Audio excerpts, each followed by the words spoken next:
So I asked what Adventure Time questions you guys had, and whether PB and Marcy are a couple was the most requested idea to look into. If you are sensitive to a frank discussion, please click away now over complaining in the comments later. Full disclosure here, I'm one of those people who lives by the mantra, a true friendship makes your family question your sexuality, meaning as a friend, I might hug, rest my head on, share very personal information with, help dress, or otherwise be extremely close with my female friends, but there is zero romantic element to it. That's just how some people, girls especially, relate to each other, which means I'm usually the first to argue against female characters being closeted lesbians. I don't see it in Merida, I don't see it in Madoka or Elsa, and I'm just now starting to accept it for Korra because of the comics, but I still insist that her relationship with Asami in the show demonstrated nothing more than average girl bonding.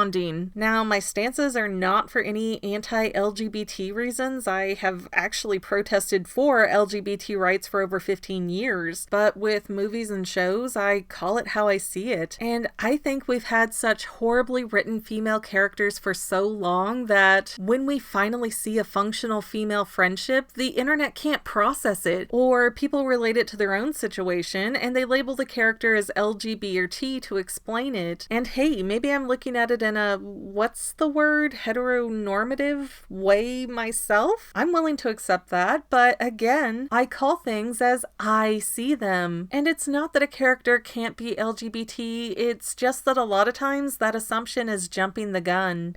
And no, I am not telling you all of this to aggravate the sensitive SJWs in the audience, although I'm sure they'll be trolling in the comments to tell me that my opinions on Elsa being single due to her father's abusive control makes me homophobic somehow.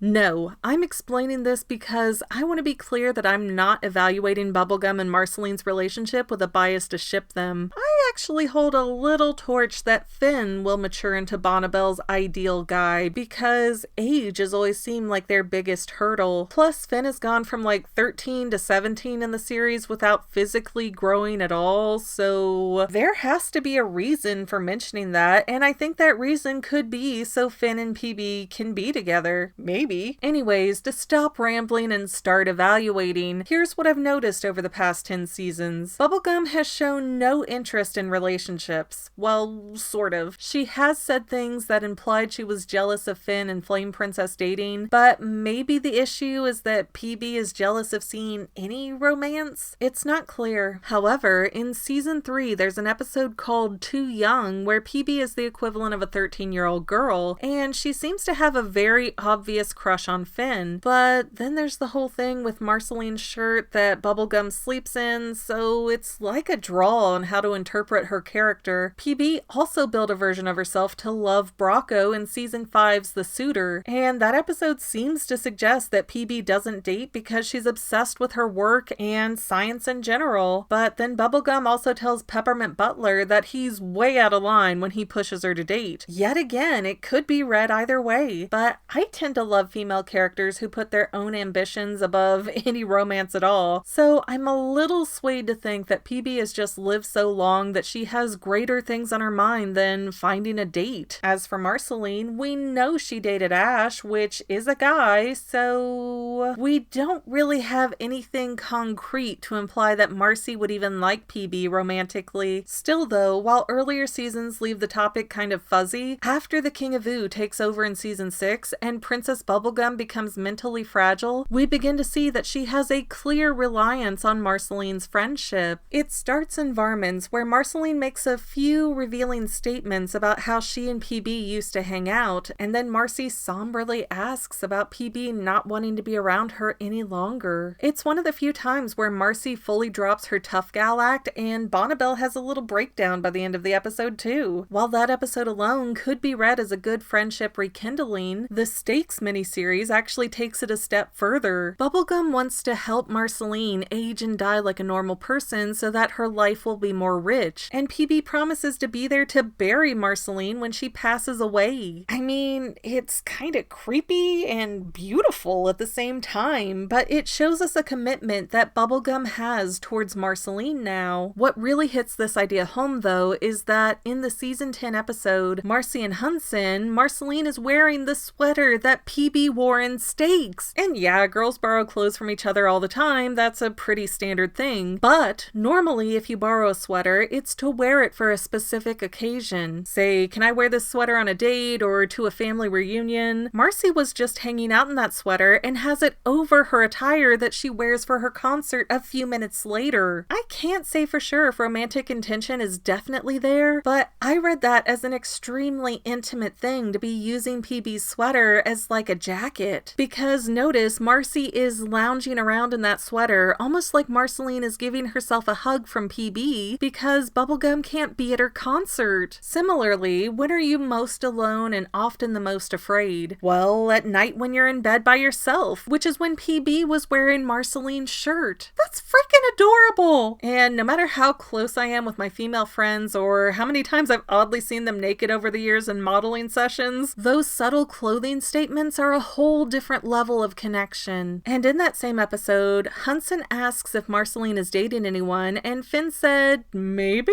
So while it's not official canon yet, I could totally see Princess Bubblegum and Marceline the Vampire Queen as a romantic item. I might still carry that torch for PB and Finn in my back pocket, but I feel like Marcy and Bonnie would make sense as a couple since they're both emotionally close and both eternal beings, and their lead into a girlfriend-girlfriend or a princess-queen relationship has been a slow and nurtured one, not something that was forged out of semi-non-hints that didn't make sense unless you forced it to. Cora. It might not be reality, but theories are more fun.